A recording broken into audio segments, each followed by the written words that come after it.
एकनाथ खडसे साहेबांची तब्येत खूप खराब आहे। भाजप खोट्या फाईल काढून त्यांच्यावर कारवाई करू शकतं, त्यांना जेलमध्ये देखील टाकू शकतं, असा आमदार रोहित पवारांनी म्हणत भाजपवर टीका केली आहे। भाजपकडून अनेक नेत्यांना भीती दाखवली जात असल्याचा आरोप रोहित पवारांनी केला आहे।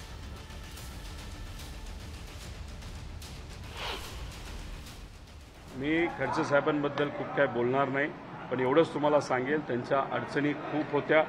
कारण शेवटी भाजप काय तसं सोपं नाही।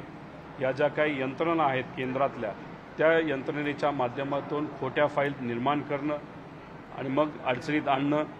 खडसे साहेबांची आरोग्याची परिस्थिती अतिशय खालावलेली आहे। अशा परिस्थितीमध्ये राजकीय द्वेषातून खोट्या फाईल निर्माण करून त्यांना जर जेलमध्ये टाकलं आणि मग तिथं जाऊन त्यांच्या आरोग्याला जर धोका झाला तर हा परवडणारा नव्हता। म्हणून कदाचित त्यांनी त्या अनुषंगाने विचार केला असावा, पण ते लोकांमधले नेते आहेत।